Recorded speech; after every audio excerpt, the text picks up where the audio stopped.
seated.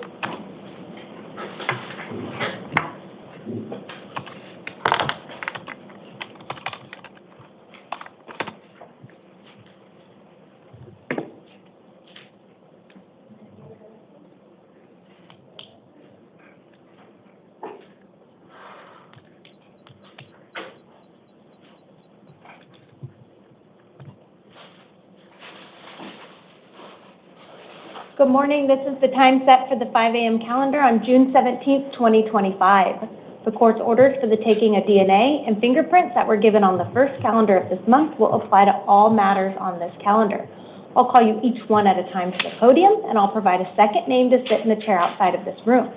I will tell you what you are here for, whether or not I have appointed counsel, if you will have a bond, and your release conditions. If we can start with Mr. Samawalo to the podium, and Mr. Rabalar to the chair.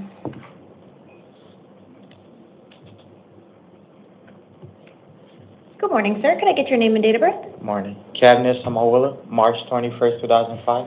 Thank you, sir. It does look like you are here on a grand jury warrant. It is for an offense date of May 21st, 2025, and it's for 1 count of kidnapping, a Class 2 felony, 1 count of aggravated assault with a deadly weapon, Class 3 felony, 1 count of armed robbery, a Class 3 felony, and 1 count of aggravated robbery, a Class 4 felony. I'm going to appoint an attorney to represent you and set an arraignment hearing on June 24th at 8:30 in the morning. And in this case, you have a secured appearance bond of $150,000. If you post that bond, you have written conditions of release to include not returning to the scene of the alleged crime, no contact with any alleged victim, complainant, or witness. All of this information will be in your paperwork, sir. Did you have any questions? So I already have my lawyer, a private lawyer. My mother already paid for. Okay, so it doesn't look like they've entered appearance yet on this case. So I will still go ahead and appoint counsel. However, if you do have an attorney, they can file that entry of appearance, and then that will make my order appointing counsel void, okay? All right. Thank you so much, sir. If you'll step to your left, they'll give you that paperwork.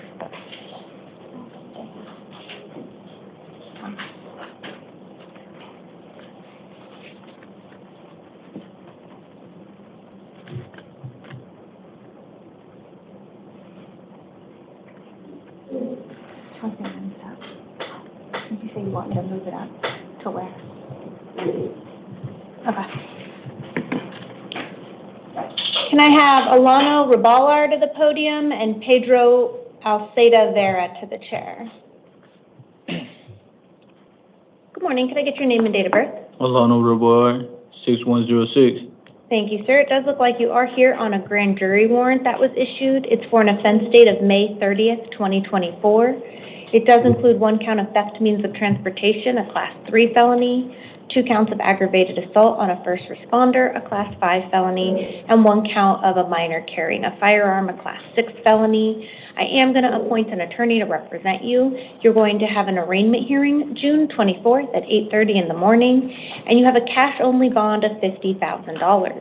If you post that bond, you have written conditions of release. It does include not returning to the scene of the crime, no contact with any alleged victim, complainant, or witness, and you may not possess any weapons. All of that will be in your paperwork. Did you have any questions? No, ma'am. All right, thank you, sir. If you'll step to your left, they'll give you that paperwork. Mr. Alceda Vera to the podium and Mr. Edwards to the chair.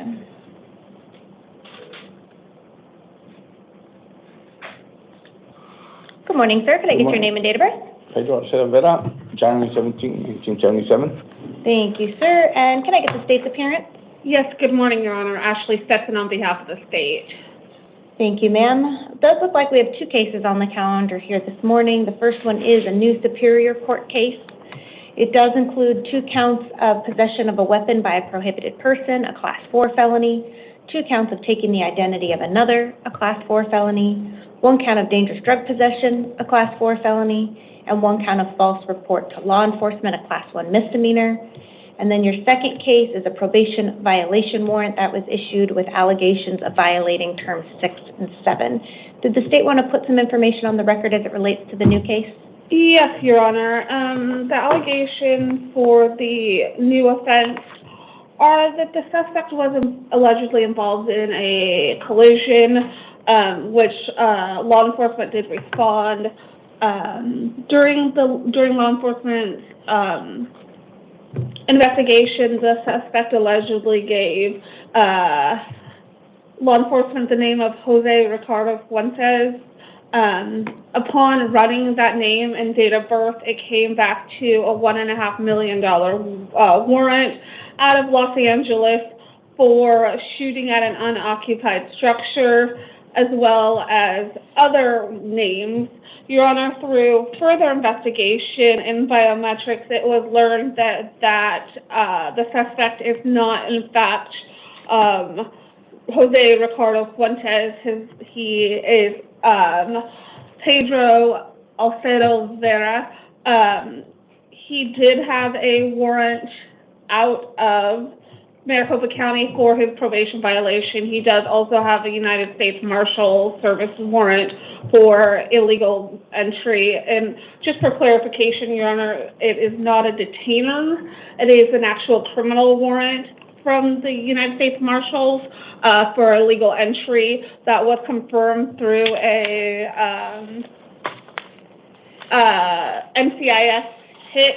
The state does have a copy of that warrant. It does appear to be a no bond warrant, Your Honor. In addition to that, Your Honor, he, because law enforcement thought that he was Mr. Fuentes, DPS SWAT was called out due to the nature of the allegations. In fact, he is not Mr. Fuentes, but like the state says that he is had a Maricopa probation warrant out. Additionally, Your Honor, he did also use the name of Ricky Cloud, which is the second taking identification of another. The reason for the two prohibited possessor charges are one for the felony conviction that he has. He has the child abuse case that he's on probation for, but he also has a prior forgery conviction from 2012, the state believes. Also, the second prohibited possessor conviction charge is for his immigration status, Your Honor. Additionally, when in the course of booking the suspect, a white powdery substance was located in the suspect's wallet. The suspect did indicate that was methamphetamine. And so for those reasons, Your Honor, the state does acknowledge that he has a no bond warrant with ICE, but the state is still requesting a $10,000 secured bond, given the fact that, Your Honor, the ICE warrant is from 2023. Additionally, the state was able to ascertain that he originally came into contact with ICE back in 2012. He did serve a federal sentence on that and was deported back to Mexico. He then returned back to the United States illegally. That is why there's a criminal warrant in place. So the state does obviously have concerns about his flight risk as well as his ability to follow conditions of this court. The state would just ask that Your Honor order the conditions that were requested by the state in the written recommendation. Thank you. Thank you, counsel. So for purposes of the new case, I am going to find probable cause and I'm going to appoint an attorney to represent you. You're going to have some hearings in the downtown Superior Courthouse with a status conference on June 23rd at 8:30 in the morning and a preliminary hearing June 26th at 8:30. In this case, you have a secured appearance bond of $5,000. On your second case, which is the probation violation case, I'm going to appoint counsel and you'll have a probation revocation hearing June 24th at 8:30. And in that case, you also have a secured appearance bond of $5,000. So it is a total bond of $10,000. If you post bond, you have written conditions of release. It does include not possessing any weapons or alcohol and contacting your probation officer within 72 hours. As you likely heard, the state mentioned there is a warrant related to a U.S. Marshals with no bond. If that is the case, you would not be necessarily released. You may be transferred somewhere else to be heard on those, but if they don't make you available for the hearings that I gave you today, you would lose the bond that you post on these cases. So you may want to consider talking to your attorney before you make any decisions on how to move forward with these pending cases here, okay? Did you have any questions? No. All right, if you'll step to your left, the officers will give you that paperwork. Thank you, sir. Can I have Mr. Edwards to the podium and Mr. Zachariah to the chair?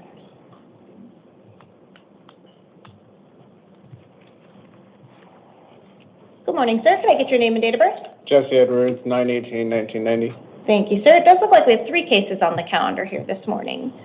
The first one is a direct complaint that was filed on February 3rd, 2025, and it's for an offense date of April 21st, 2024, for 1 count of unlawful flight from a law enforcement vehicle, a Class 5 felony.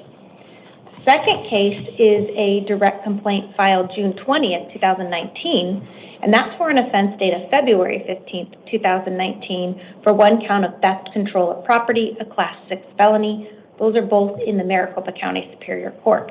I'm going to appoint counsel in both of those cases and set a status conference June 23rd at 8:30 and a preliminary hearing June 26th at 8:30 in the downtown Superior Courthouse on Madison Street. In the theft means of transportation case, you have a secured appearance bond of $10,000. In the second case for theft, you have a bond of $1,200. But you have a third case on the calendar, and that looks like it is from Pinal County Superior Court. And that is for a failure to appear. I will appoint counsel in that case as well. And you'll have an arraignment hearing in Pinal County on June 20th at 8:30. And in that case, you have a secured appearance bond of $1,500. So you have a total bond between the 3 cases of $12,700. If you post bond, you'll have written conditions of release to include not possessing any drugs without a valid prescription and not driving a motor vehicle without a valid driver's license. You'll also need to ensure you attend all these hearings. As I mentioned, some are in Maricopa County, some are in Pinal County. If you fail to appear at any of those hearings, a warrant will issue and you'll forfeit any bond that you posted. Did you have any questions? No. Okay, if you'll step to your left, sir, they'll give you that paperwork. Thank you. And Your Honor, I do believe that's all that the state was planning on appearing for, unless Your Honor wants me to stick around. That's everything. Thank you. Okay, thank you, Your Honor. Mr. Zachariah to the podium and Joshua Pope to the chair. Good morning. Can I get your name and date of birth?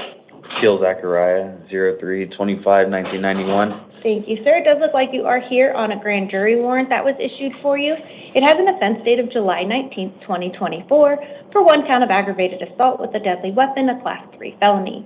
I am going to appoint counsel, and you're going to have an arraignment hearing on June 24th at 8:30 in the morning in the downtown Superior Courthouse. You have a secured appearance bond of $5,000. If you post bond, you have written conditions of release. It does include no contact with any alleged victim, complainant, or witness, and you may not possess any weapons. All of this information will be in your paperwork. Did you have any questions? No, ma'am. Thank you, sir. If you'll step to your left, they'll give you that paperwork. Joshua to the podium and Christopher Riley to the chair.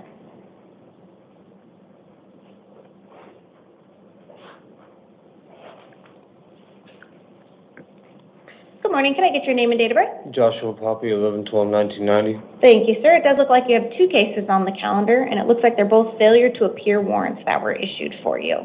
I'm going to affirm the attorney that you previously had appointed, and you're going to have a probation revocation hearing June 24th at 8:30. That applies to both of your cases. You have a secured appearance bond of $1,500 in each case for a total of $3,000. If you post bond, you have written conditions of release. It does include not possessing any weapons or alcohol, contacting your probation officer within 72 hours. You'll also need to ensure you attend that hearing. Otherwise, an additional failure to appear warrant will issue and you'll forfeit any bond you posted. Did you have any questions?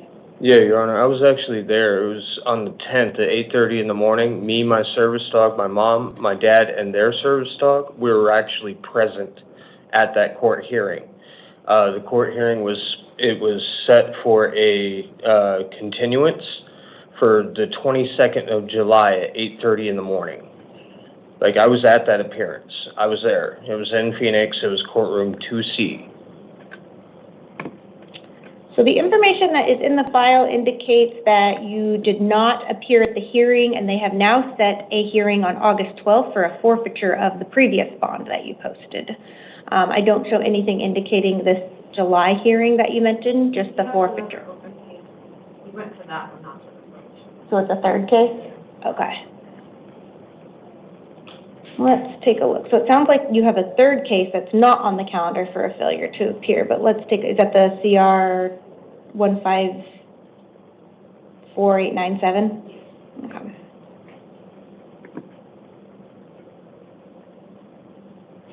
Okay. Yeah, so I do see that one, and that's not the case you're here on. You have two additional cases, and those are the ones you got the failure to appear warrant on. But I do see that you did appear for a hearing on June 9th, and that was reset to July 22nd at 8:30. But you failed to appear on the probation revocation hearings for your other two cases that you have pending. And so again, you posted bonds on those, and so you do have a forfeiture hearing coming up as well. It's after the hearing that I'm setting today on June 24th, so you can talk to your attorney about that. But if you fail to appear at this hearing on June 24th, you'll risk forfeiting any bonds you post on these cases as well. Yeah, see, I was told by my attorney, James, that both matters were set to be heard at the same time, and that because it was supposed to be court on the 9th and then court on the 10th. And he told me not to worry about coming on the 10th because both matters were reset for July 22nd at 8:30 in the morning, and that both matters were going to be heard at the same time. So it looks like the attorney that appeared on your behalf on these two probation warrants were an Erica Daniels. So I can't speak to what James may have told you. Talk to your attorney at the hearing on June 24th because the judge did issue a warrant for failing to appear at those hearings. Okay. If you'll step to your left, the officers will give you that paperwork. Okay, sir? Thank you. Mr. Riley to the podium and Mr. Garcia to the chair.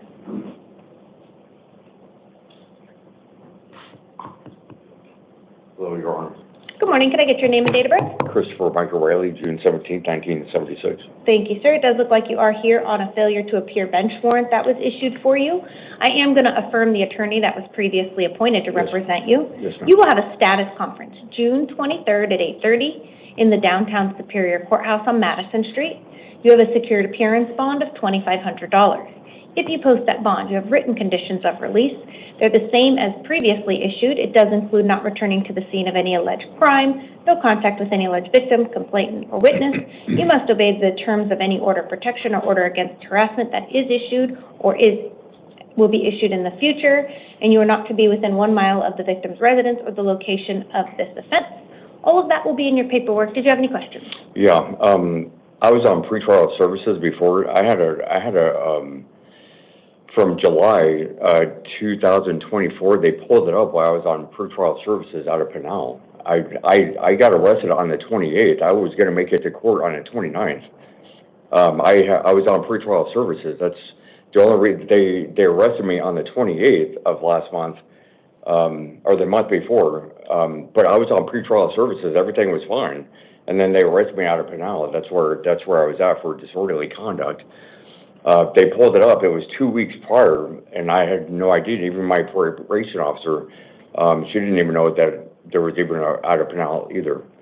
So I was hoping for maybe pretrial services again if I can, because there's nothing in Pinal or anything like that anymore. Like everything is clean and clear. I have no outstanding anything. I would like to do pretrial services again if I can, because it was fine before. There's nothing outstanding in any direction in any area. And time is served. I spent 50 days in Florence. When were you released from Florence? Yesterday morning. And yesterday afternoon, yeah. And were you ever actually released, or did they just transport you here? No, I was released. I had court yesterday on the 16th, and then they took me from court to here. Yeah. So what I'm saying is you haven't been physically outside of custody, even though Pinal. Oh, no. Everything is washed. Everything's clean and clear, yeah. Out of Pinal County, yeah. But once Pinal County released you, you weren't let go on your own free will. They took you into custody and brought you here? Yes. So you haven't been outside of custody since the end of April? April 28th, and I had court on the 29th. They arrested me in Peoria out of family. Did you have a warrant out of Pinal County? Is that what happened? Yeah, and I had no idea. They pulled it. while I was on pretrial services, like 2 weeks prior, and my probation officer, she didn't say anything. She didn't know either. It was out of Pinal, but I did 50 days for disorderly conduct charge out of Pinal. And it was a day right before I needed to come to court here, yeah. Okay, I'm just trying to look at this. One moment. Have you talked to your attorney from Maricopa County and informed them? My brother has, yeah, he's followed up with her, Karen Block. Yeah. My brother has. I haven't been able to contact her because I've been in Florence jail since the 28th. I did like 50 days, and I just got released yesterday on the 16th.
Okay, so your hearing is still going to remain on June 23rd at 8:30, so that's in about 5 days. Okay. I am going to release you to pretrial services. So you'll get a packet of information today. You need to contact pretrial services once you've been released. Make sure you attend that hearing on June 23rd, otherwise a warrant will issue for your arrest. Yes, ma'am. Okay? Yes, If you'll take a seat up there, they'll bring you that paper. Okay, thank you very much, ma'am. Thank you. Thank you. Mr. Garcia to the podium, and Mr. Duarte to the chair.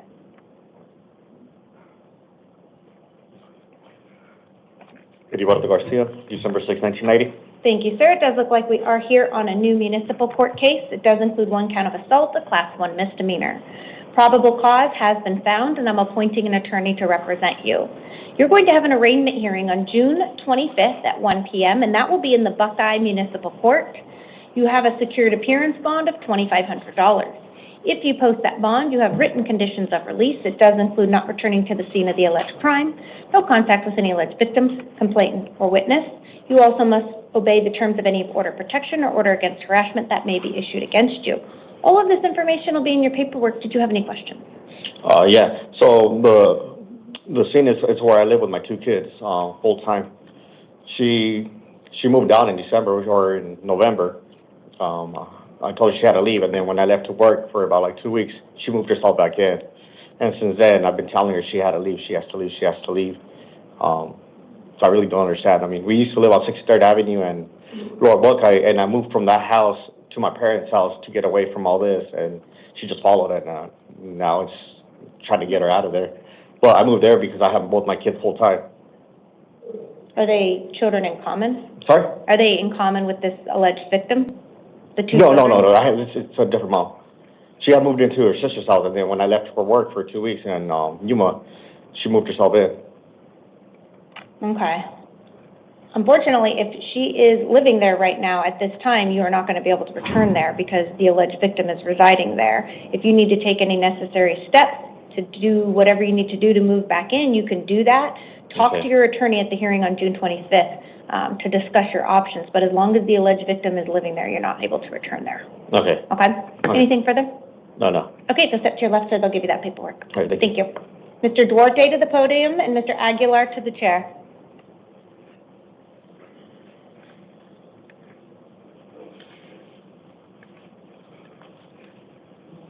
Good morning. Can I get your name and date of birth?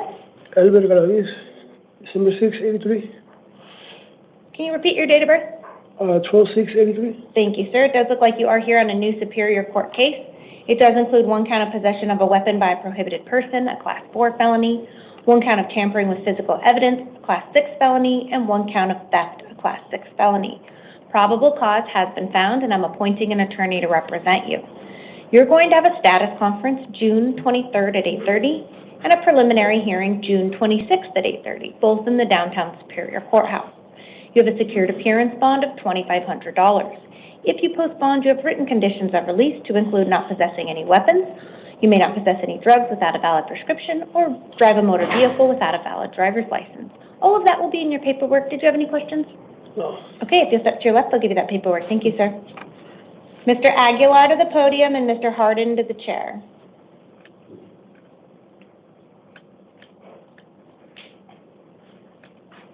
Good morning. Can I get your name and date of birth? Good morning. Full name is Juan Carlos Aguilar. Date of birth is 04/11/1982. Thank you, sir. It does look like you are here on a new Superior Court case. It does include 1 count of burglary in the 3rd degree, a Class 4 felony. Probable cause has been found, and I'm appointing an attorney to represent you. You will have a status conference June 23rd at 8:30 and a preliminary hearing June 26th at 8:30, both in the downtown Superior Courthouse. You have a secured appearance bond of $2,500. If bond is posted, you have written conditions of release. It does include not returning to the scene of the alleged crime, no contact with any alleged victim, complainant, or witness. All of that will be in your paperwork. Did you have any questions? Am I getting released today? You'll have to post a bond of $2,500 before you're released from custody. Anything further, sir? I don't have any money. But what I was telling the police officer, I found it in the alley. And I said, I didn't steal it. I said, I don't mind just showing you guys that, hey, where I found it. And I said, I've had this bike since January.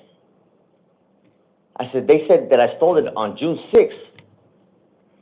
And I told them I take it out once a day because I don't know what it's called, but you know where you put your feet on, the pedals? Mm-hmm. Well, it stops. Like for some reason, like I just whoosh. And then where you put you got the 2 tires, right? And then you got that little stick that just holds the bike steady. I haven't had a bike for a long time, so it's a jump start. You're supposed to have you ever driven a dirt bike? I'm asking because I haven't. But I mean, I see them sometimes, and 2 wheels scare the shit out of me. I mean, I'm not gonna lie. Motorcycles, I wouldn't drive because the people always say, hey, sometimes they fly like Superman. So bikes, you think bikes just, hey, they're safe, you know what I mean? They're not cars. I don't have a car, so bikes, you think, hey, a bike is safe. No, I just want to just. So you're going to have an attorney to discuss this with. So the thing that sucks. Hold on 1 second, but just so you're aware, according to the form, there does indicate that there is some video relating to what has been going on. So I would recommend that you talk to your attorney about any. Well, no, I'm not trying to discuss any of that, Your Honor. What I'm trying to say is, Your Honor, all this bad stuff has been happening, and then the guy, he had hair like it's just. It was funny because I told the police officer, that guy's black. I'm brown. I know, miss. And then I'm saying, hey.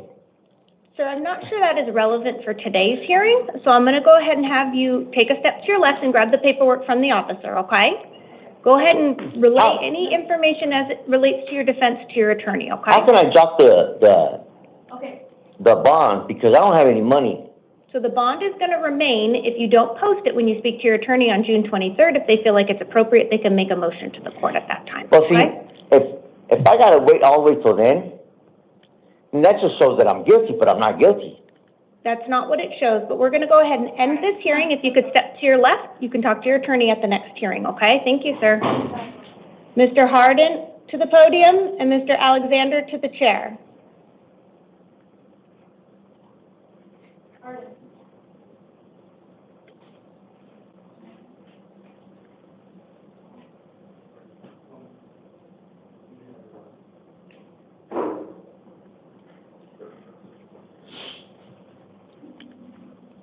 Good morning. Can I get your name and date of birth? James Harden, January 11th, 1984. Thank you, sir. It does look like you are here on 2 probation violation warrants with allegations you violated terms 3, 4, and 5 of your probation. I'll appoint an attorney and set a probation revocation hearing June 24th at 8:30. That applies to both cases. You have a secured appearance bond of $500 in one case and $250 in the other for a total of $750. If you post bond, you have written conditions of release. It does include contacting your probation officer within 72 hours. Did you have any questions, sir? Okay, just step to your left, I'll give you that paperwork. Mr. Alexander to the podium and Jesse Nagy to the chair.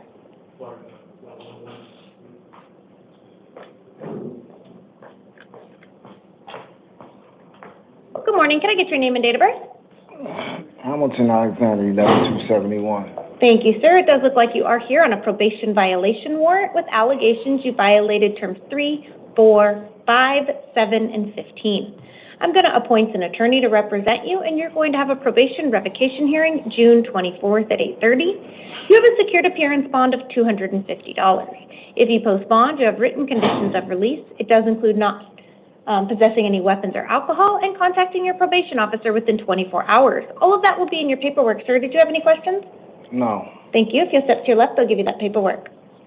Mr. Nagy to the podium and Mr. Marriott to the chair. Good morning, sir. I'm not guilty. Okay, can we start with your name and date of birth? Just C. Nagy, August 15th, 1988. Why am I here again? We're going to go over that. For trespassing or for something else? We're going to go over that. Can you give me your date of birth? August 15th, 1988. Thank you, sir. So it looks like you're here on a probation violation warrant that was issued for you. And what was the original cause of that? It was for theft. Oh, my understanding is that got paid off already. Hold on a second. We're going to go over some things, and then if you have questions after I'm done, then you can get an opportunity to speak. Or that I was released already. So it looks like your probation was reinstated on January 9th, 2025 for 30 months. It does not have an ending date until September 23rd, 2026. They have indicated that you violated terms 3 and 5 of your probation. I am going to appoint an attorney to represent you and set a probation revocation hearing June 24th at 8:30 in the downtown Superior Courthouse. Can I explain what happened? Hold on one second. In this case, you do have a secured appearance bond of $250. If you post that bond, you have written conditions of release. It does include not possessing any weapons or alcohol and contacting your probation officer within 72 hours. For purposes of any defense that you have as it relates to this probation violation, save that information and present that to your attorney. You're going to meet with your attorney at the hearing on June 24th. Do you have any questions regarding your release conditions? No, I don't. Okay, sir. I get released today? If you post a bond of $250, once that's posted, you'll be released from custody. Ensure that you go to that hearing on June 24th. Otherwise, you'll forfeit any bonds that you posted. No, I don't have any money. If you don't post bond, then you'll remain in custody until your hearing on June 24th. Okay. Okay, just up to your left. I can't say my piece? Well, I don't want you saying anything since you don't have your attorney here. Any information you put on the record is being recorded, and they could use that. So I would recommend that you wait until you can give that information to your attorney and they can present it. June 24th, so about a week. Okay, thanks. Okay, thank you, sir. Mr. Marriott to the podium and Ashley Flesh to the chair.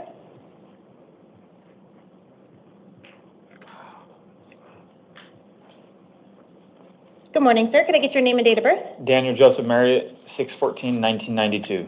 Thank you, sir. Are you currently here on anything else? Are you in custody on anything else? Okay.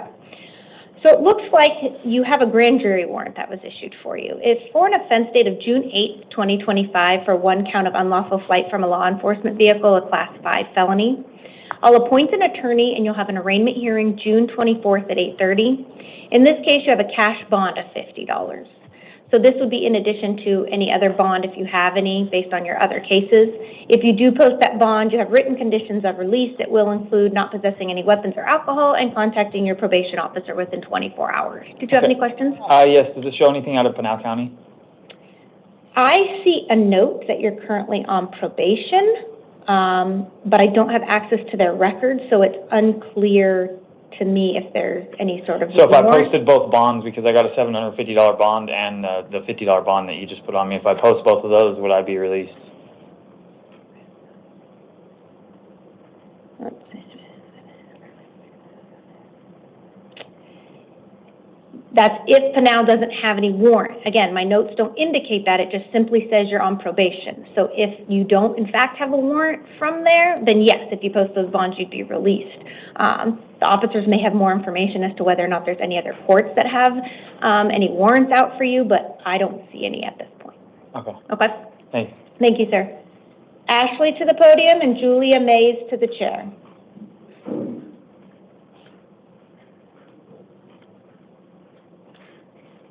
Good morning. Can I get your name and date of birth? Ashley Fluchet, 5/19/1990. Thank you, ma'am. It does look like you are here on a new Superior Court case.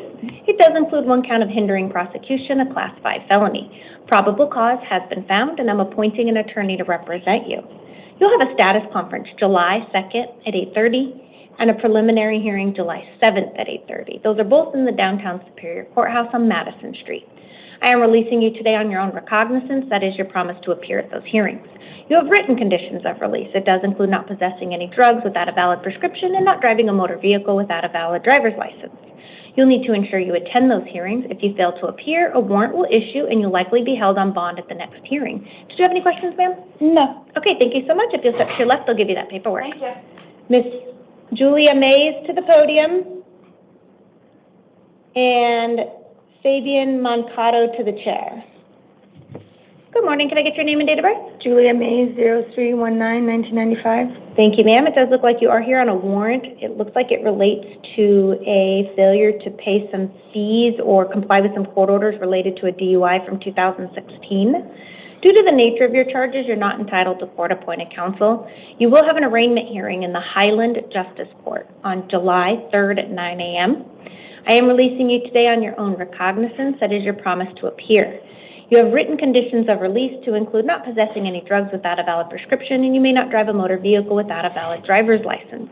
You need to ensure you attend that hearing, otherwise a failure to appear warrant will issue and you may be held on bond at the next hearing. Did you have any questions? No, ma'am. Okay, thank you. If you'll step to your left, they'll give you that paperwork. Fabian to the podium and Mona Robertson to the chair. Good morning, good morning. Good morning. Can I get your name and date of birth? Fabian Moncada, 10/8/05. Thank you, sir. It does look like you are here on a new Superior Court case. It is for one count of unlawful means of transportation as a passenger, a Class 6 felony. Probable cause has been found, and I'm appointing an attorney to represent you. You're going to have a status conference July 2nd at 8:30 and a preliminary hearing July 7th at 8:30, both in the downtown Superior Courthouse. I am releasing you today on your own recognizance. That is your promise to appear at that hearing. You have written conditions of release. It does include not possessing any drugs without a valid prescription and not driving a vehicle without a valid driver's license. All of that will be in your paperwork.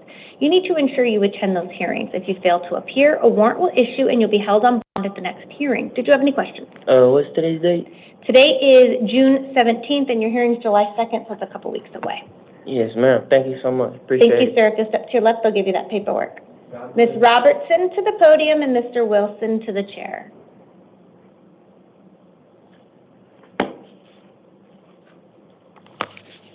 Good morning. Can I get your name and date of birth? Mona Lisa Robertson, 06/17/2006.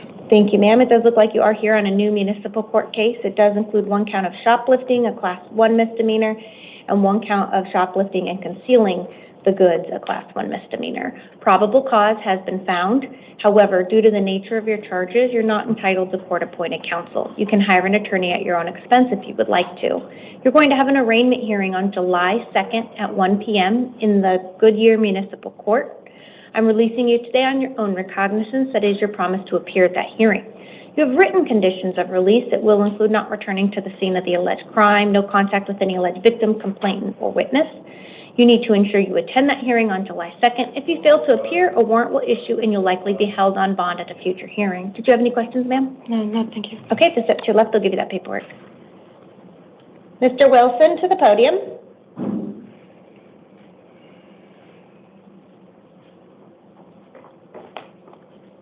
Good morning, sir. Could I get your name and date of birth? Good morning. Adrian Wilson, 0408-2001. Thank you, sir. Yes, ma'am. Does look like you are here on a warrant coming out of the state of Tennessee. It looks like they have indicated that they would like to extradite you back to the state of Tennessee for a pending charge related to an assault. It looks like this warrant issued for your arrest on April 25th, 2025. Did you get an opportunity to review that laminated card that was given to you? No, ma'am. You said April 25th, 2025? So That's when the warrant issued, so about 2 months ago. No, ma'am. I did not get any of that. No, so I'm asking, did you get an opportunity to review that card in front of you? Yes, ma'am. I did. Okay. So you have two options here today. Okay. And so we're going to discuss your options. Your first option is you can say, I'm ready for Tennessee to come pick me up. I'm willing to allow them to extradite me back to handle these pending charges. If you were to choose to do that, you would be held here in the Maricopa County Jail, non-bondable, and it would be for up to 30 days. That 30 days would start tomorrow, so long as you don't have any other pending charges here in the state of Arizona. And you would be giving Tennessee 30 days to come pick you up. And then you would handle anything related to the charges in Tennessee.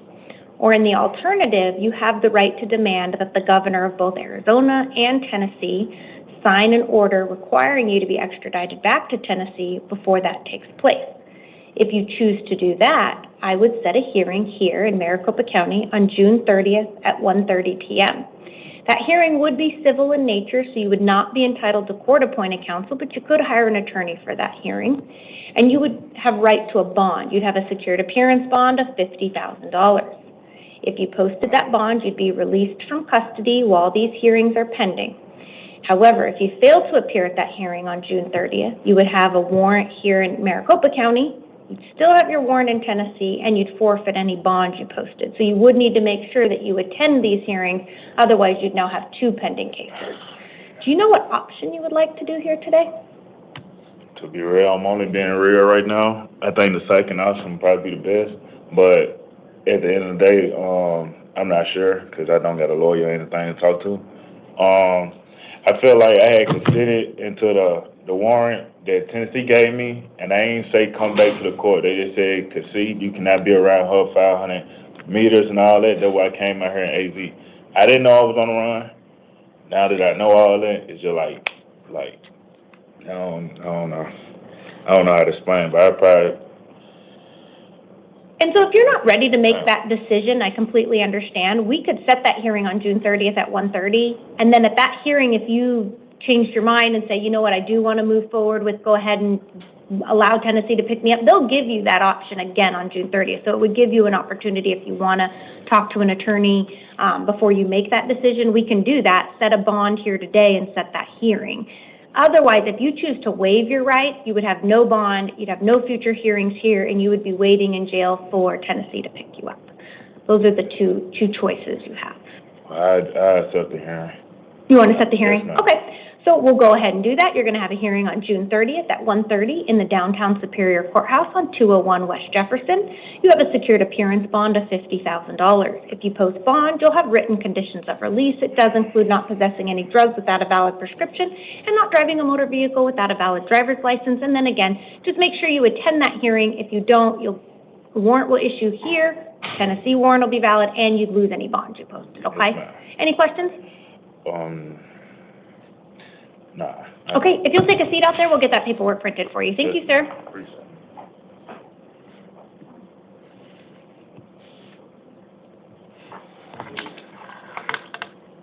Case number 14, Tyler Fan, date of birth January 2nd, 1997, will proceed as a house call due to him being an escape risk.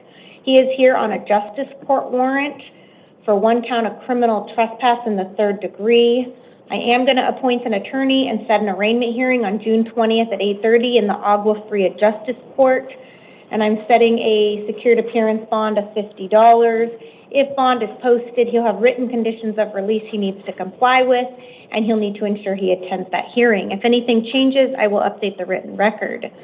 Case number 26, Michael Arvayo, date of birth April 17th, 1981, will proceed as a house call due to being unable to function. He is here on a municipal court warrant for 1 count of shoplifting, removal of goods, a Class 1 misdemeanor. Probable cause has been found, and I am appointing an attorney to represent him. He will have an arraignment hearing June 23rd at 8:30 in the Tolleson Municipal Court. I am affirming the secured appearance bond of $500. If bond is posted, he'll have written conditions of release he'll need to comply with. If anything changes after I meet with him, I will update the written record. Case number 19 and 20, Desiree Horton, date of birth June 29th, 1994, will proceed as a house call due to her being a danger to others. The first case is a failure to appear bench warrant that was issued on May 15th, 2025.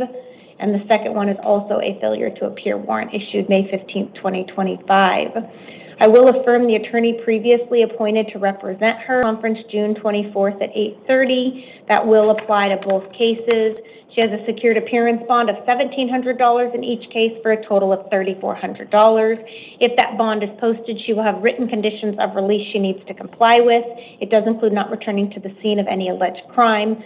She'll need to ensure she attends that hearing. Otherwise, she'll forfeit any bond she posts, and an additional failure to appear warrant will issue. That concludes our 5 a.m. calendar, and we will now stand in recess until 8 a.m.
guys.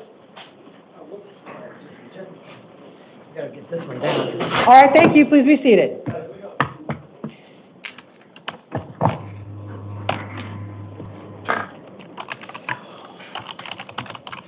If you want to try to get that chair lower, that might take a second.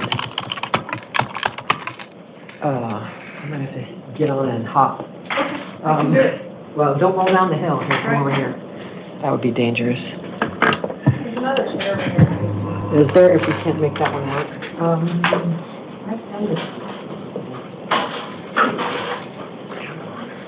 You can sit and talk. No, it's just annoying. Government. I can talk about this. Definitely undignified. Yeah, maybe we have to swap it out. I'm sorry. Okay. All right.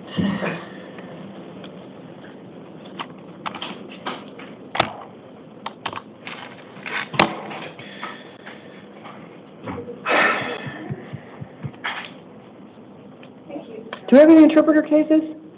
Okay, good. Just 2 households. Okay, thank you. Good. All right, you get settled here.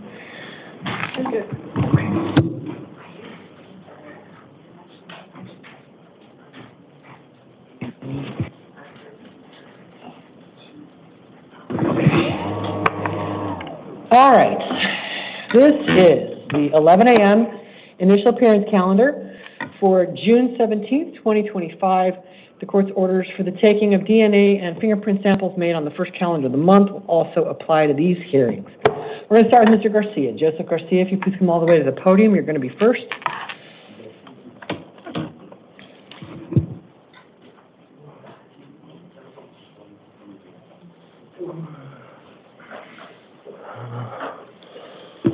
Hello, sir. Can I have your full name and your date of birth, please?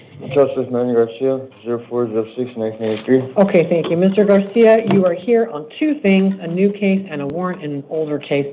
I'm going to start with your new case.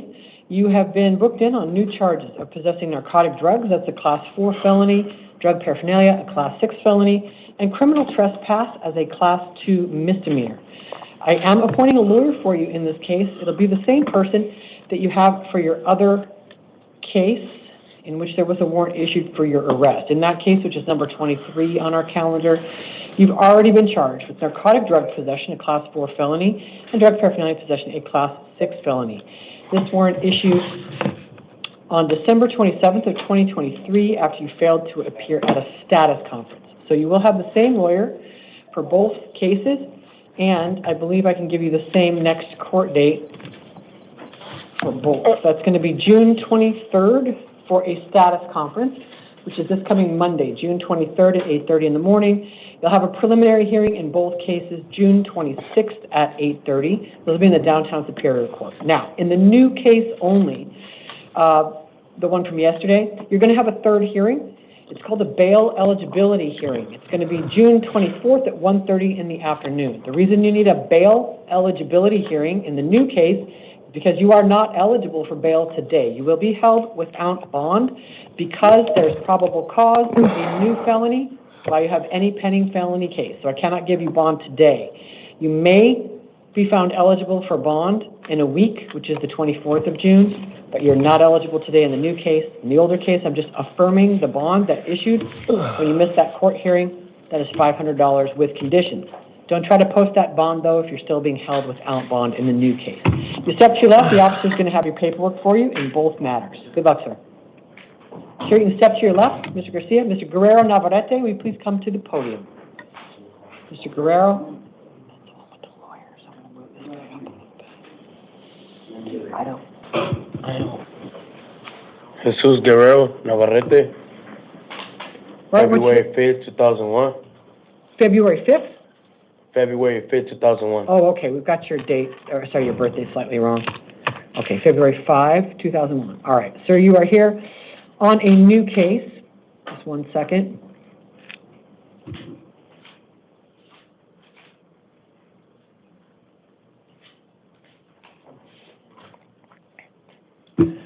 All right, sir, you have been accused, and just one second. We're going to need to reprint this one, Katrina. Okay. All right, you've been booked in for aggravated assault involving serious physical injury. That is a Class 2 felony. 3 allegations of possession of a weapon by a prohibited person. Those are Class 4 felonies. 2 allegations of endangerment, Class 6 felonies. 1 allegation of disorderly conduct with a weapon, and that is a Class 6 felony as well.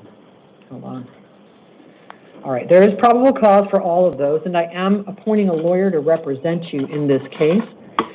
You've got 2 upcoming court dates. The first one is going to be Monday, June 23rd at 8:30 in the morning, and followed by a preliminary hearing June 26th at 8:30 in the morning. Those are going to be on your paperwork along with the court address. Based on what's been presented against you and your criminal history, the court finds that the state's recommendation is appropriate. I'm setting bail in your case in the amount of $100,000. It is cash only, and if you post it, you'll be on an electronic ankle monitor under the supervision of pretrial services. You may not go to nor reside at the scene of the alleged crime. And it just occurred to me, I think they alleged that you've been residing there. And the court finds that at least some of these alleged victims reside there. You may not have contact with any of them, even if some of them are your own children, and that is for their own safety. 1 second. You must find an alternative residence within 24 hours.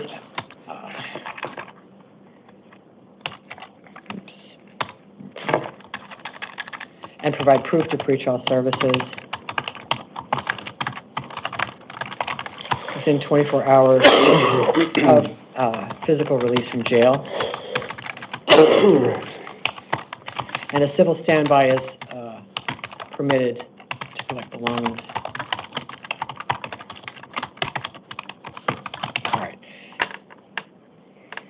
All right, no weapons, no drugs without a valid prescription, no alcohol. Again, absolutely no victim contact. The endangerment counts are the 2 children who were allegedly in the car. That's who are victims on the endangerment counts. Everything's going to be on your paperwork. Did you get we need to reprint it? Okay, we're doing that right now. Yeah, I don't know. I think we reprinted too early. Sorry, I needed to give him a civil standby and order him to move because you can't live there while the case is pending. You can't go there except on a civil standby. All right, we're going to get that reprinted. Why don't you go ahead and wait by the door? We've got to swap it for you. Okay, thank you. And you'll get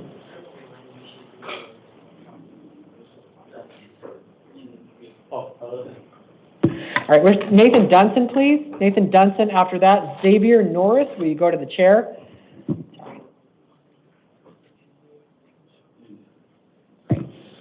All right, Mr. Dunson, can I have your full name and your date of birth, please? Nathan Dunson, 10/23/1992. All right, Mr. Dunson, you're here on 3 matters. One's a new case, and 2 are warrants from other counties. I'm going to start with your new case, number 12 on the calendar. In this case, you've been accused of shoplifting, which the court finds probable cause for as a Class 4 felony. That's with predicate priors. So that's a Class 4 felony.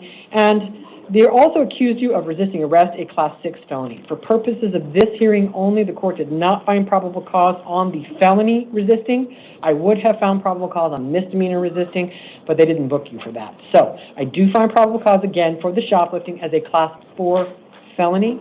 You can talk to your lawyer more about how all this works. The resisting charge is not dismissed. I'm just not setting release conditions for it. But I am appointing a lawyer for you here in Maricopa County for this case. Your next court date will be a status conference, June 23rd, 8:30 in the morning in the Downtown Superior Court. Preliminary hearing, June 26th at 8:30 in the same court. Now, you're also here on a warrant from Yavapai County Superior Court. You're on probation there. I believe you're also on probation in Pima County, but as of right now, you don't appear to have a hold that has come through from them. If and when they do put out a warrant for you out of Pima, you'll be brought back here to see a judge on that. But we do have a warrant for you for your probation out of Yavapai. This was actually issued June 10 of 2025 because there's been a petition to revoke filed there. So I'm going to let them know they should give you a lawyer when you get there. And right now we are setting that court date for 3 days from now, June 20th at 8:30 in the morning in the Yavapai County Superior Court. That's an arraignment hearing. That address is going to be on your paperwork. And in that case, I am affirming the $25,000 bond that they ordered with release conditions that I'll let you read. The Pima Consolidated Justice Court, so that's down in Tucson, but it's Justice Court. They also had a warrant out for your arrest. You've been charged there with failing to stop for police. That's a Class 2 misdemeanor. And failing to appear in a misdemeanor case, which is itself a Class 2 misdemeanor. Your arraignment hearing there is also scheduled for June 20th at 8:30 in the morning in the Pima Consolidated Justice Court. I'll let them know they should give you a lawyer on the bond issue only if you can't post bond. I'm going to affirm their bond as well. It's $500 secured with release conditions. In the new Maricopa case, I'm just going to give you what's called a placeholder bond. It's $50 secured. Don't post it unless you can get out on everything. Even if you post it, those two counties are just going to be notified to come and get you, and then Maricopa will put a hold on you and drag you back here once you're done there. Pardon me.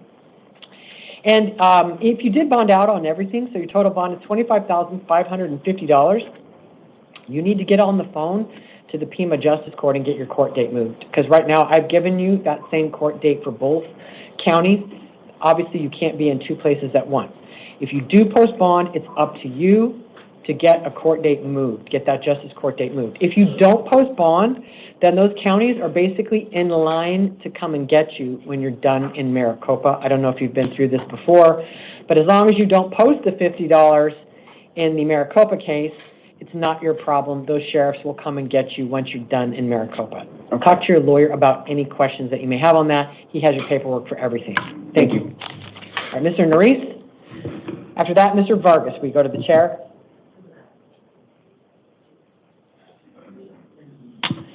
Hello, sir. Can I have your full name and your date of birth, please? Xavier Evil Norris. Which date of birth, sir? 3783. Okay, thanks. You're here on a new case. You're arrested for disorderly conduct with a weapon, a Class 6 felony, and first-degree criminal trespass, a Class 6 felony. There is probable cause for those, and I am appointing a lawyer to represent you. Your next court date is a status conference this Monday, June 23rd at 8:30 in the morning, with a preliminary hearing June 26th at 8:30. Those will be in the downtown Superior Court. The address will be on your paperwork. Based on what's been alleged against you and your criminal history, bail is set in your case at the amount of $25,000. That is secured. That means you can use a bail bond company. If you post the bail, you will be on an ankle monitor under the supervision of pretrial services. You may not go to the scene of the alleged crimes. You may not have any contact with the alleged victims, excuse me.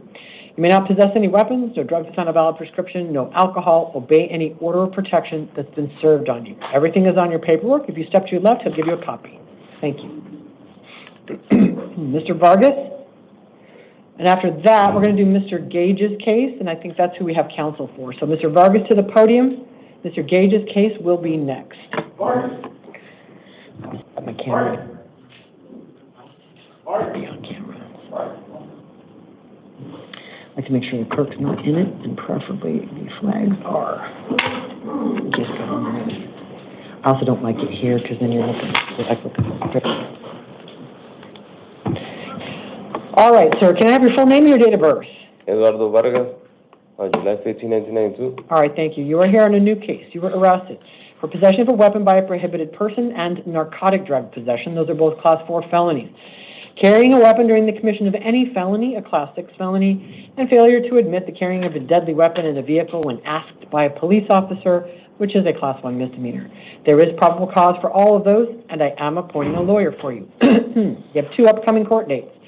The first is a status conference, June 23rd at 8:30 in the morning. That's this Monday, with a preliminary hearing June 26th at 8:30 in the same court. That's going to be on your paperwork.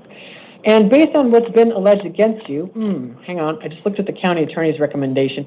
They allege that you're on release in another open case. I need to press pause because I did not know of that allegation. I'm going to try to, okay.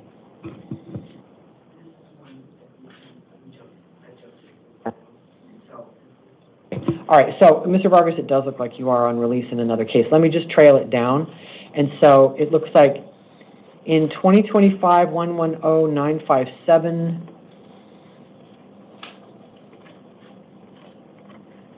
your very first release in that case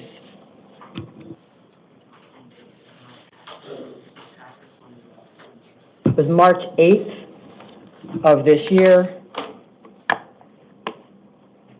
Okay, it looks like you got a bond in that case.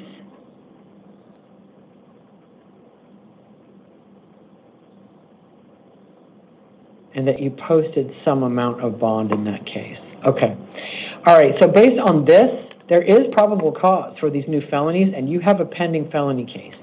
So you are not eligible for bail in this case today. I must hold you for a bail hearing. We're currently setting bail hearings for the 24th, 1 week out at 1:30 in the afternoon. So, I just hit. All right, so I'm not able to give you bail today, sir. You may or may not be found eligible for bail in a week. But when there's probable cause for any new felonies, and that includes not only the weapon in this case, but the fentanyl pills, I am obligated to hold you without bond, and you are entitled to a bail hearing. So we're going to get that bail hearing onto your paperwork. It'll say evidentiary hearing because it is an evidentiary hearing, but the purpose of it is bail. You'll see your lawyer the day before. Your lawyer can explain to you what's going to happen the next day at the bail hearing. And if you'll step to your left, we'll get that out to you as soon as it's printed, okay? All right, go ahead. Oh, PDS? Okay, thanks. So we're going to edit, and we're going to go Office of Public Defense Services. Okay, that's ready to go. And 1 second, sir, okay? Yes, Your Honor.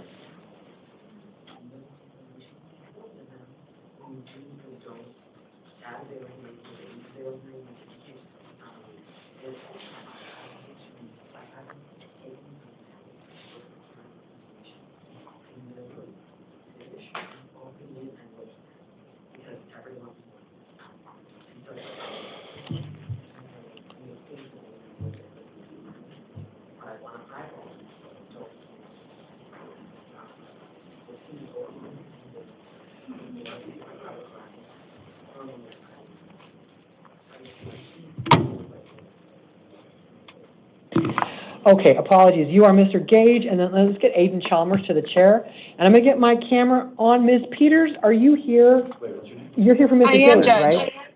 Okay, give me 1 second to get my camera on for you. Okay, all right, hello. All right, Mr. Gage, your lawyer is attending virtually. I'll be able to see and hear her. You'll be able to hear her. All right, so Mr. Gage, let's start with your name and date of birth, please. My name is Matthew Gage. I was born July 13th of 1993. Okay, thank you. And let me have the appearance of counsel, please.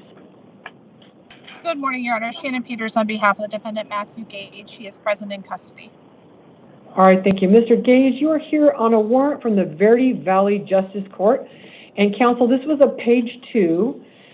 It says it is an arrest warrant for failure to appear. It issued October, it looks like 21st of 2021. And in this case, Mr. Gage, you've been charged with disorderly conduct, a Class 1 misdemeanor, criminal damage, a Class 1 misdemeanor, and failure to appear as a Class 2 misdemeanor. That court set a $1,500 secured bond in that case. So the next court date may change depending on what I do on my release conditions. So, counsel, what did you want to say on behalf of your client? Yes, Judge, on behalf of my client, he currently resides in the state of Colorado, and because this was a page 2, there was a lack of notice, and he came back to Arizona to be able to remand for a scheduled jail sentence that he had. So he had been appearing for court on that other case without any sort of notice. Hold on. In this case, he came back here to remand? No. On a different case. Okay. Okay, go ahead. And so for the entirety of that other case, there was no notification or issues or any revelation that there was a warrant. So when he basically was showing up to court on this other case, doing everything that he needs to do, and then showed up for his surrender, that's when they identified the warrant. His father has now traveled to Arizona and is ready to post the bond. But the main factor that we need to address is he needs to be able to return to the state of Colorado where he now resides. So he has an address there. He has a job that he needs to get back to. He works as a cashier at Sprouts. And so we would ask that the court release him, or he could release OR, but he could post the bond if needed today, just be able to modify for him to be able to reside out of state. And I will represent him on the Verde Valley case, so he will have counsel. Okay, thank you. And Mr. Gage, the court is concerned about the nature of the underlying offenses in, what's been alleged in the Verde Valley case. It's difficult for the court to tell, looking at the public access records, which is all that I have access to, whether that court would agree that you did not have adequate notice of the hearing in 2021. I don't know. But what I'm willing to do is give you permission to travel to and reside in Arizona so long as you return by your next court date. And that is Monday, counsel. That's Monday, June 23rd. So I don't know if he has to go back and forth between now and then, but I only have authority between now and the next court date. We will not make ongoing orders for travel in a lower court case because we're only doing this limited hearing for them. So, Mr. Gage, I'm giving you. Okay. All right. And because this is a victim case, and this warrant has been outstanding since 2021, the court is going to set bail in the amount of $500 secured, Mr. Gage. So assuming it sounds like you are able to post that, you comply with your release conditions, which will include don't go to the scene of the alleged crimes, no contact with any alleged victims or witnesses, no weapons, drugs, or alcohol, and I have put in here that you may travel back and forth to Colorado. Are you driving or flying? Flying, Your Honor. Okay, then I'll just say just straight to Colorado, return by June 23rd. And if you, obviously, counsel, if you get that hearing continued for him, great, and your lawyer could try to do that. They got a short window, but if she could get their attention and get the court date continued, then just listen to what your lawyer tells you. But right now, I must give you the 23rd at 8:30. So in the absence of an order from the Verde Valley Justice Court, you better be there or you could lose your bond money and there'll be a warrant issued for your arrest. Yes, Your Honor. Okay, anything else, Ms. Peters? No, thank you, Judge. Okay, thanks. Then we're going to get that printed up for you, counsel. We will email that to you, and you're welcome to disconnect. Have a great day. Thank you, Judge. Thank you. Bye-bye. Okay, you can go ahead and step to your left, sir. Thank you, Your Honor. Okay, thanks.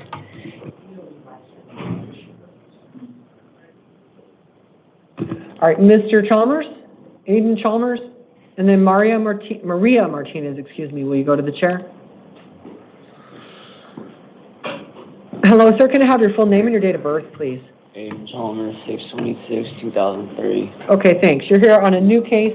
You got booked in for possession of a weapon by a prohibited person. It is a Class 4 felony. There is probable cause for it, and I am appointing a lawyer for you. Your next court date is going to be a status conference June 23rd at 8:30 in the morning with a preliminary hearing June 26th at 8:30. Those are going to be in the downtown Superior Court, and that address is going to be on your paperwork.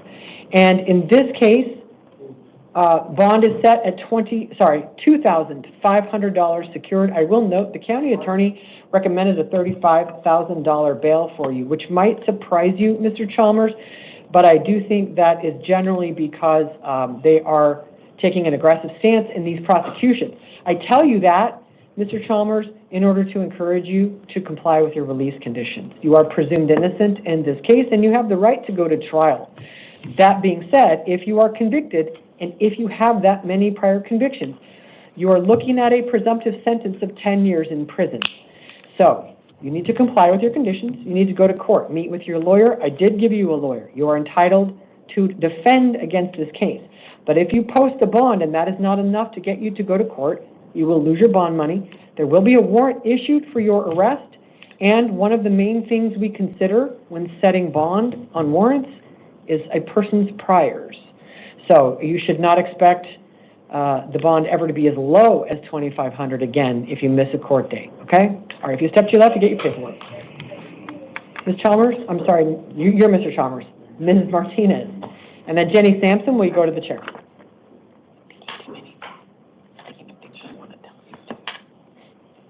Any thoughts?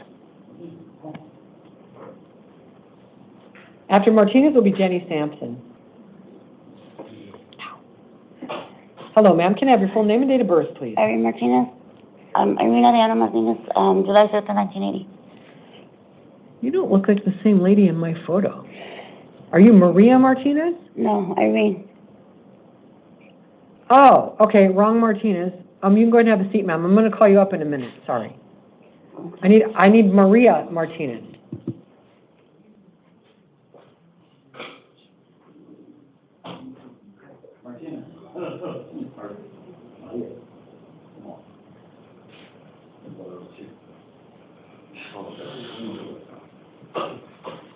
Okay, hi ma'am, can I have your full name and your date of birth? Maria Martinez, 12/26/77. Okay, thanks. You're here on 2 bench warrants. You've been charged in felony cases. I don't know what you may have pleaded guilty to, but I know your original charges, which are in number 18 on the calendar, dangerous drug possession, class 4 felony, drug paraphernalia possession, class 6 felony. In number 19 on the calendar, the charges are narcotic drug possession, class 4 felony, drug paraphernalia possession, a class 6 felony. You failed to appear at your sentencing in both of these cases on February 10th of this year, and there were warrants issued for your arrest. You already have a lawyer in both cases. You're going to have a status conference in front of the sentencing judge June 23rd. That's Monday at 8:30 in the morning. At that status conference, they will give you a new sentencing date. And in each of these 2 cases, I'm going to affirm the bond set by that judge. It is $1,000 cash only. That's $2,000 cash total. With written conditions, if you do bond out, comply with all of those, do not miss your court dates. If you step to your left, you get a copy of your paperwork. Okay, thank you. Sure.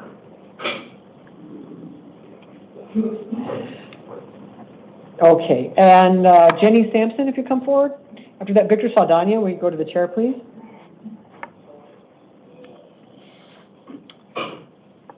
Hello, ma'am. Can I have your full name and your date of birth, please?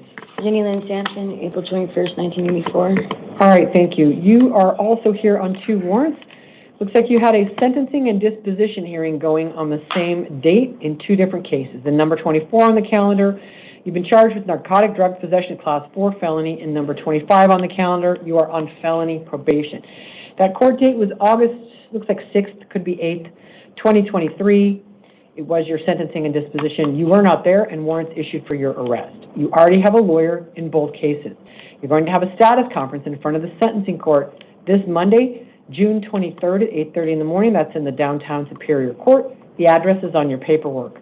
Your bond in each case is $2,500 secured for $5,000 total. If you bond out, comply with all of your written conditions and do not miss that court date. Also, call your PO within 72 hours. The number is on your paperwork. If you step to your left, I'll give you that. Thank you. Mr. Saldana? And then Trevion Wright, will you please go to the chair? Where's Mr. Saldana? Victor, he's got a red shirt on, officer. He's probably the guy in the back with it over his head. Yeah, looks like the right color. I can't see his, nobody can see his face. Mr. Wright, if you're ready, Trevion, you can come. And after this is going to be Mr. Wright, officer. All right, Mr. Saldana? Full name and date of birth, please. Victor Saldana, 7/10/1984. All right, thanks. You are here on 4 warrants. I believe they're all probation warrants. Let me double check. Yeah, they are. I remember. Okay.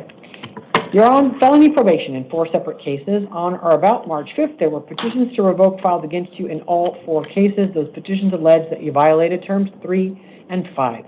You'll get copies of them from your lawyer, and I am appointing a lawyer for you. Your next court date is going to be in the downtown probation court. It is June 24th at 8:30 in the morning. That is a revocation arraignment and possible disposition hearing.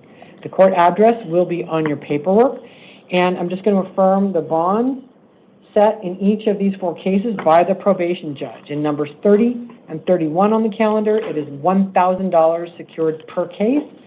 In numbers 29 and 32 on the calendar, it is I apologize. I got to back up. You're on probation in 3 cases. The 4th case is a new case. So, in numbers 30 and 31, it is $1,000 secured. In number 29 on the calendar, it's $250 secured. In number 32, that is an arrest warrant. You caught a new case. In number 32, you have been charged in a criminal complaint with 1 count of shoplifting as a class 4 felony committed March 3 of 2025. This comes out of the Phoenix Police Department. And you will get a copy of that charge and police reports from your lawyer. I am appointing a lawyer for you in this case. You have 2 court dates in this case. The first one will also be June 23rd at 8:30 in the morning. That's your status conference. We will put that together. No, we can't. Sorry. It's going to be slightly different than the probation cases. They will come together in the system eventually. Mr. Saldana? Okay. You just look like you are actually sleeping. All right. In the new case, June 23rd at 8:30 is your status conference. June 26th at 8:30 is your preliminary hearing. I'm just going to set a $50 placeholder bond in that case to make you eligible for credit. So your total bond is $2,300 secured across the 4 cases with conditions in all of them. If you make bond, be sure to call your PO within 72 hours. He's got your paperwork for everything. Thank you. Mr. Wright?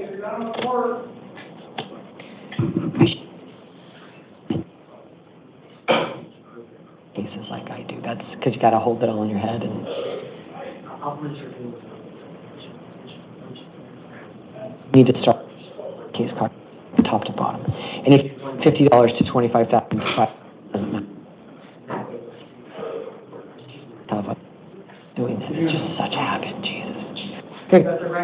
At the podium, sir. After Mr. Wright will be Davey Honey. Davey? Hi, sir. Can I have your full name and your date of birth, please? All right, 4904. Okay, thanks. You're here on a probation warrant. You're on probation for some misdemeanors here in Maricopa County, and there was a petition to revoke your probation filed. That was filed on March 10th. It alleges that you violated terms 3 and 5. You'll get a copy of that petition from your lawyer, and I am appointing a lawyer for you. Your next court date is in the downtown probation court, June 24th, which is 1 week from today, 8:30 in the morning. The address is on your paperwork. That's going to be a revocation arraignment and possible disposition hearing. And your bond is $250 secured with written conditions that will be on your paperwork. Mostly, to get out, call your PO within 72 hours of release. Again, your bond is $250. Your court date is in 1 week. If you step to your left, to give you that paperwork. Thank you. Mr. Honey? Then Tyler Bilkowicz, will you please go to the chair? Tyler? All right, Mr. Honey. Yeah, Mr. Honey, can I have your full name and date of birth, please? Davey Gukutsi Honey, 7/16/93. All right, thanks. You're here on 3 warrants from the Winslow Justice Court. They all issued on the same date. And in the first one, number 9 on the calendar, looks like you've been convicted of assault and interfering with judicial proceedings. Those are class 1 misdemeanors. And number 10 on the calendar, you've been convicted those same 2 crimes, but in a different case.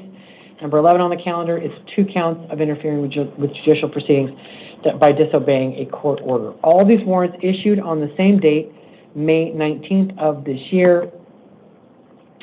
And so we're going to give you a court date in the Winslow Justice Court 3 days from now, which is Friday, June 20th, 8:30 in the morning. The address is on your paperwork. Yes, Bond is set in each of these cases at $100 secured for $300 total, with written conditions in all of them that I'll let you read for yourself. If you bond out, you need to be up in Winslow on Friday, or you'll lose your bond money, and they'll issue more warrants for your arrest. All right. Everything's so are they gonna come get me? Yeah, if you don't post bond, Navajo County sheriffs are gonna have to arrange for your transport from Maricopa. Yeah. All right, good luck, sir. Yeah, thank you. Mr. Bilkowicz. And then Michael Adams, will you go to the chair?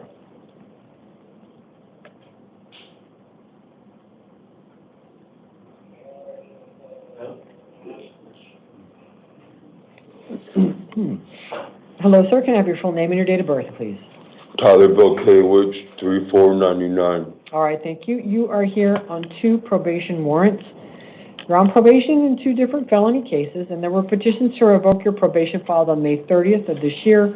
They allege that you violated terms 3 and 5. You will get copies of those from your lawyer. I am appointing a lawyer for you. Your next court date is a revocation arraignment and possible disposition hearing in the downtown probation court on June 24th, 8:30 in the morning. That is 1 week from today. Your bond in each of the 2 cases is $250 secured with written conditions. I'll let you read those for yourself. Call your PO within 72 hours if you bond out. The number's on your paperwork. He's got your paperwork for you if you step to your left.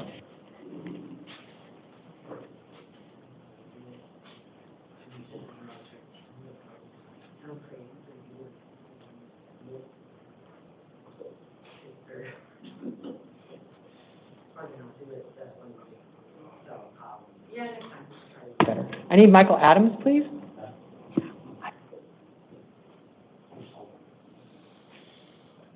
Hi, sir. Can I have your full name and your date of birth? Michael Matthew Adams, 4/27 of 2000. All right, thanks. You're here on a new case. You were arrested for unlawful use of a means of transportation. It is a Class 5 felony, and there is probable cause for it. I am appointing a lawyer for you. Your next court date is a status conference July 2nd. which is 2 weeks from tomorrow, July 2nd, 8:30 in the morning in the downtown Superior Court, with a preliminary hearing July 7th at 8:30 in the same court. Based on what has been alleged against you, I am willing to release you on your own recognizance with orders not to contact the alleged victim. Do not respond to contact from the alleged victim. Do not go to the scene of the alleged crime, which is, it's not your residence, I believe. So do not go there. That would be the alleged victim's residence. Yeah, so this is, you don't have any felony priors. I'm not showing any violent priors. This, even if you go to trial and lose, this is a probation eligible offense. So you just need to comply with the release conditions. Do not miss your court date. It doesn't mean I don't think there's probable cause for this felony. There is. It just means I think you're likely to come to court and comply with release conditions. As long as you do that, then there shouldn't be any need to change release conditions, okay? All right, still takes a few hours to get out. Be patient. You should be out later today. If you step to your left, she's going to give you paperwork. Thank you. All right, Ms. Irene Martinez, got to wake her up now. She's going to be real annoyed. She's sleeping now. She's the one who came in early, Irene Martinez. And then Marcus Lopez, will you go to the chair? Marcus Lopez. Can you wake him up, Ash? Yeah, thanks. Hi, ma'am. Can I have your full name? Oh, no, Irene Martinez, July 5th, 1980. Okay, thank you. Ma'am, you're here on a new case. You were arrested for two things. Possession of drug paraphernalia, a Class 6 felony. I did find probable cause for that. How much is a drug, to be charged for a drug felony, how much do you have to have in possession? I'm sorry, I got to finish talking, ma'am. I couldn't really make out what you're saying. I'll give you a chance to talk in a second, okay? Thank you. They also booked you for possession of narcotic drugs as a Class 4 felony. They allege that you had heroin, but they did not provide, no, I apologize. Just one second. Yes, you are the person. So they alleged it was heroin, but they didn't provide enough support for that allegation. Really? So for purposes of this hearing only, I'm not finding probable cause on the heroin allegation. That's the narcotic. Yeah, drug. and the narcotics also. I do find probable cause on the drug paraphernalia. But how much it's do you a Class 6. Ma'am, just let me finish, sorry about okay? That. I apologize. All right, thanks. I am appointing a lawyer for you. I'm giving you 2 court dates. They will be on your paperwork. The first is a status conference, July 2nd. That's 2 weeks from now, 8:30 in the morning. Preliminary hearing, July 7th at 8:30. The address is on your paperwork. Gotcha. I am willing to release you in this case, provided you will come to court and comply with your release conditions. Will you do those things? Yes, I have another question. For a lawyer? Wait, one more second. You do have some city court charges. I don't see city court cases. Did you see a city judge at 10? Ash, is she on for 4? Just 4 o'clock. 4 o'clock, okay. So you still have to see a Phoenix judge. I only have the new arrest from yesterday, the felony case. So you may end up with bond from the Phoenix judge. I don't know. You'll have to find out at 4 o'clock. All right. Okay. You have written release conditions in my case. They'll be on your paperwork. Now, what did you want to say? For drug paraphernalia, how much do you have to have in possession for it to be a drug charge? How much drug paraphernalia? Like how much? Like let's just say you have you found a needle full of blood with drugs in it, and they don't find no narcotics or nothing like on you, like nothing. Yeah, it's up to the county attorney whether they want to go forward on the case and whether they want to do it as a felony or a misdemeanor. I did give you a lawyer, and this is just probable cause. So you're not convicted. Your lawyer will help you. I did release you. So just be sure to come to court, and your lawyer will help you. They'll figure out what you've been accused of, help you look at the charges, and decide the best plan for you. Okay. So I've released you. That's about as good of an outcome as you can get today. Yeah. Your lawyer can talk to you about whether they think it's a good case, etc. But so just be sure not to miss your court dates, okay? I won't. All right, good luck, ma'am. Take your paperwork to be all done. Mr. Lopez? And then Kenneth Stewart, will you go to the chair? I think I have to do it. I can do it in my app and paperwork. Well, you can tell me. Okay. Whenever you're done. Okay, all right. 1 second, sir. We're just going to take a quick break.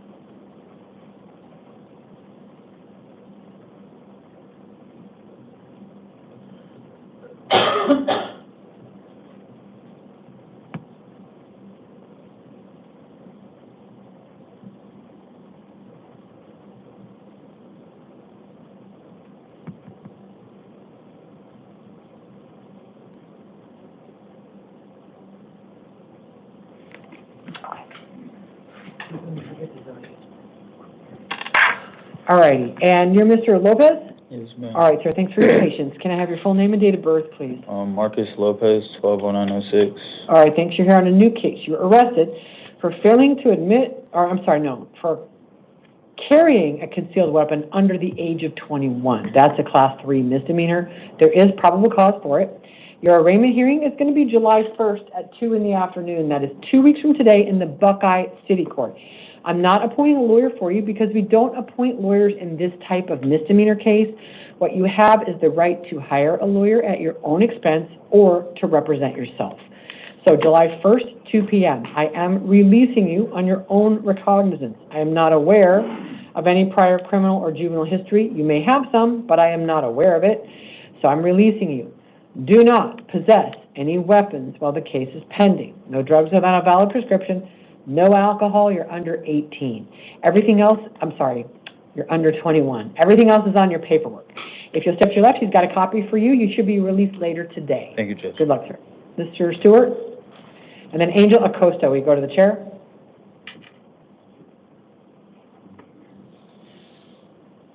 Hello, sir. Can I have your full name and your date of birth, please? Kenneth G. Stewart, 12/21/68. Thank you. You're on a new case. You were arrested on the following allegations. Aggravated driving under the influence of alcohol while impaired to the slightest degree. That's a Class 4 felony. Extreme DUI with a blood alcohol 0.15 to 0.20. DUI with a blood alcohol 0.08 or higher. Simple DUI, that is impaired to the slightest degree, and driving on a suspended license. All of those are Class 1 misdemeanors. There is probable cause for all of those, and I am appointing a lawyer for you. Your next court date will be a status conference July 2nd, which is 2 weeks from tomorrow at 8:30 in the morning in the Downtown Superior Court, with a preliminary hearing July 7th at 8:30 in the same court. And on these facts, which do not include a collision or driving behavior beyond the inherent danger of driving while significantly under the influence of substances, I'm going to release you to pretrial services with alcohol testing. You do not have any felony priors for DUI, but there is absolutely probable cause for aggravated DUI. You already, right now, do not have the legal right to drive, and so I have put in 2 places in your orders in case you are confused. You are prohibited from driving. You may not get behind the wheel of a car. Okay. Do you understand? Yep. And pretrial must alcohol test you. You're ordered not to possess or consume any alcohol. So finally, Mr. Stewart, do you already know what the potential minimum sentence is for aggravated DUI as a Class 4 felony? I got a DUI back in 9/19 of last year. Was it aggravated? I couldn't. I like to, and I'm going to, tell people what the potential minimum sentence they face is, because I believe any intelligent person would take their release conditions considerably more seriously if they knew what it was. So if you are convicted, which you are a long way from being convicted, you are innocent until proven guilty, and I did give you a lawyer. But if the state has the evidence that they say, and you are convicted of aggravated DUI as a Class 4 felony, you're going to do no less than 120 days in the state penitentiary, followed by probation. It is not the county jail. It is an orange jumpsuit at a men's prison. DUI, aggravated DUI, is a special category of offense under Arizona law. It's the only one where there is mandatory prison required before you can be on probation. And if a person is not given pause by the idea of doing a prison sentence, then they are merely foolish. That should give everyone pause. So if you're lucky, it'll be the Lewis Prison Complex on the west side of town. If you're not lucky, it'll be southern Arizona. Okay. So you'll do 4 months. This is mandatory. This is what's going on in my case currently. Yes. Okay, if you lose a trial, aggravated DUI Class 4, no judge can give you less than 120 days in the state penitentiary. If you were to commit this type of offense while this case is pending. First, we would hold you no bond while the case is pending because you've come in on a new felony while you're out on release for a felony. Then, it is my understanding the county attorney will start their plea bargain for you at 2.5 years in prison. This is far, far more time and far more serious than misdemeanor DUI. Your DUI conviction was extreme DUI. You've come in on an extreme DUI. There is substantial evidence to believe that you are addicted to alcohol. Yes, I am. People who are tend to murder other people with their cars. They are dangerous. They are demonstrably dangerous. So I'm releasing you. The reason you're getting the lecture and educational information is because if it makes you incrementally less likely to kill someone with drunk driving while this case is pending, I will have done a public service. So what's going to happen in my current case? I'm supposed to report back here on, I think it's the 20th, 22nd, 23rd. You got weekend jail? Yeah, that's what my judge in Hacienda set me up with. Okay. When I get out of that, I have an 11-day bracelet. Okay. And then after that, I go through 90 days of treatment. That shouldn't impede any of this. And just so you know, being in treatment is absolutely not a valid excuse for missing court. Do not miss your court dates in this case. Oh. So just keep track of them. When you're at the treatment facility, tell them, like, all of what you're describing should not run into these orders at all. You can go in and out of the jail, still out of custody in my case, and then you go on the 2nd of July. You'll need to tell pretrial as they're telling you to alcohol test. You can just say, by the way, I got to report into jail. So if you're going to alcohol, they can look it up. Yeah. And just be sure that when you're talking to pretrial, we're going to give you an envelope. You call them when you get out. They're going to set up the testing. You can just let them know exactly what you told me so they can have it down that you're going to do a weekend. Then you're going to do an ankle monitor for a while. Is that what you said? 11 days. Is that house arrest? Yes. Okay. So what they'll need to coordinate, and that's a justice court. So it's them, meaning luckily it's not a city court. It's a justice court, same probation people. So they should be able to say, okay, we want you to drug test. You have permission to leave your house, or I'm sorry, alcohol test. You're going to leave your house, you're going to go alcohol test, you're going to come home. So it is all the same organization. It should be fine. And just don't miss your court dates. Okay. All right, everything's on your paperwork. I did give you a lawyer. You'll meet that person on or about July 2nd. Okay. All right, if you step to your left, you get that paperwork. So am I free to go?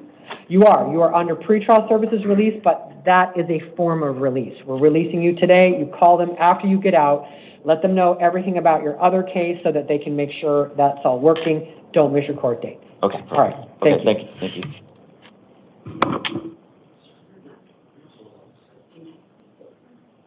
All right, Mr. Acosta, where's Angel Acosta? And then Maher Ismail, Mr. Ismail. I need Acosta is probably the sleeping guy. Yeah, he's the sleeping guy.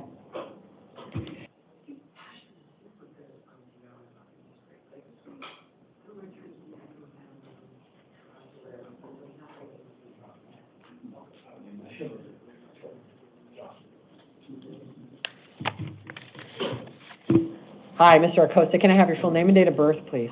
Angel Theodore Acosta, 6982. All right, thank you. You're here on a new case. You were arrested for two things. I found probable cause for one of them. That is obstruction of justice by the refusal to provide a true name. That's a Class 2 misdemeanor. You were also booked in for possessing drug paraphernalia, but for purposes of this hearing only, I did not find probable cause on it because the police didn't provide enough information to support their allegation that what you had was drug paraphernalia. It does not mean it's dismissed. It just means I'm not setting release conditions for it. I am appointing a lawyer for you. You can talk to your lawyer more about how that works. I'm giving you 2 court dates. Status conference, July 2nd at 8:30. Preliminary hearing, July 7th at 8:30. And, hang on. July 7th. In this case, I'm going to follow the recommendation to release you to pretrial services supervision. I show that you do have a Phoenix warrant. Did you already see a Phoenix judge? 4 o'clock. Okay. So I release you in my case. You're going to get an envelope for pretrial services. Don't lose it. That's who you need to call after you get out. And I don't know what's going to happen in your Phoenix case. They may give you a bond. You may end up stuck in jail, but you need to keep track of that envelope so you can call them when you get out. Everything else you need to know is going to be on your paperwork, okay? Thank you, Except you left, they'll give you that copy. Thank you, ma'am. All right, Mr. Ismail? He's got a bright blue shirt on, officer. Here he comes. Okay.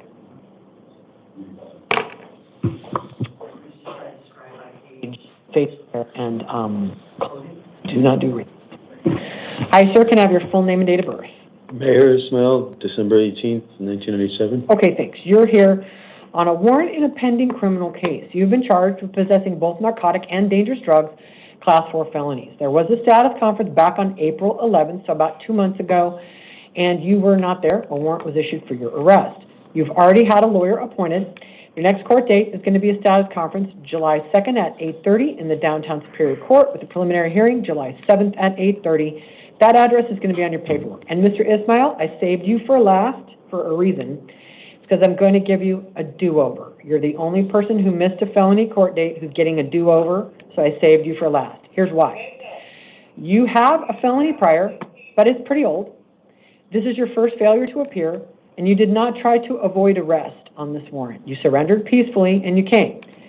On a drug charge, I'm willing to give you another chance to be out of custody. You may very well be looking at a probation offer in this case. So I don't need to keep you in the jail unless you show that even with a do-over, you won't come. So nobody else is going to give you a third chance. Right now, you appear to be low risk. Like I said, you didn't try to avoid the warrant. You didn't lie about your name. You didn't run from the cops. So you need to go to court, Mr. Ismail. Talk to your lawyer in 2 weeks. It's entirely possible if you show up, you may never do another day in jail on this case, even if you are convicted. So, but if you just won't go to court, we're going to hold you. And if you don't have $500, it's just like being held no bond. So if you want to be out of custody while your case is happening, you must go. All right? Yes, Will you go? Thank you, Your Honor. All right. So I'm going to make you report to pretrial services, though. You're going to get an envelope. After you get out, call them. They're just going to have you check in. It is not hard. So don't lose it. Don't dodge it. Just call them and show up, okay? Thank you, Your Honor. Good luck, sir. Okay, officer, I have 2 house calls, Mr. Dabney and Mr. Sergio Garcia. Are they not physically present in court because they've been isolated by the sheriff's office as a potential risk to themselves or others? Yes. Danby, unable to function with other people, and this one's aggressive with staff and officers. Garcia was aggressive with staff and officers? All right, and Dabney, is he out of it? Is he fighting with other people? It's just both says assaultive behavior. Okay. So you have a report of assaultive behavior? Yeah. All right. So the court will go conduct those initial appearances in person, in-house, immediately following this recording. I'll advise Christopher Jared Dabney, born 8/6 of 97, that he's before the court on 3 matters. One's a new case, 2 are probation holds. In the new case, he was arrested for allegations of armed robbery, a Class 2 felony, aggravated assault, a Class 3 felony, first-degree burglary, a Class 3 felony, theft as a Class 3 felony, and third-degree burglary, a Class 4 felony. The offense dates range from April 19th to June 2nd of this year, and the court did find probable cause for all of them. I am appointing a lawyer for Mr. Dabney. I'm setting a status conference June 23rd at 8:30 in the downtown Superior Court with a preliminary hearing June 26th at 8:30 in the same court.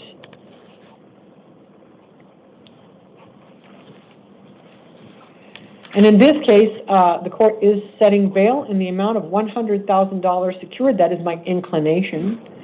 And with written release conditions that I will go over with him, including no going to the scenes of any of the alleged crimes, no contact with any victims. Alrighty, then his other 2 cases, numbers 33 and 34, they are probation holds. The probation department will be filing petitions to revoke his probation, which in his case will be supplemental petitions to revoke in each of his felony cases based on this new arrest. So I am appointing a lawyer for him on both of those petitions and giving him court dates in probation court. One court date is June 24th at 8:30 in the morning, and that'll be a revocation, arraignment, and possible disposition hearing in each of those 2 cases. And in each of those 2 cases, yeah, that doesn't print, the court does find that the defendant will, in all reasonable probability, receive a sentence of imprisonment in one or both of those cases. So pursuant to applicable law, he is held without bond in each of his 2 probation cases. I will go over that with him. And in the new case, that's against Sergio Garcia, born 9/8/99. Advise Mr. Garcia, he got booked in for narcotic drug possession and dangerous drug possession, each a class 4 felony, plus drug paraphernalia possession, class 6 felony. I did find probable cause. I am appointing a lawyer for him. His status conference will be July 2nd at 8:30 in the morning, the Downtown Superior Court, preliminary hearing July 7th at 8:30. 1 second. Did you have any contact with Sergio Garcia? No, that's what the officer saw. Okay. And so is it hard from their notes?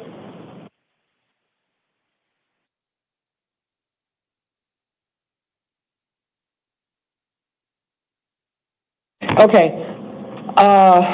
So right now, I am inclined, I'm hoping, to release Mr. Garcia on his own recognizance. He has no felony priors, and these are drug charges. And assuming I do that, his court dates will be July 2nd and 7th as noted. If, after seeing him, I believe that he is not likely to comply with release conditions or appear for court, then I would set bail in his case in the amount of $500 and give him court dates of June 23rd and June 26th at 8:30. If anything changes after I see either of these defendants in-house to conduct these initial appearances, my final written order will reflect the court's ultimate decision in that case. It is not the court's intention to update this recording. All right, with that, we are going to stand in recess until 2 p.m. this afternoon.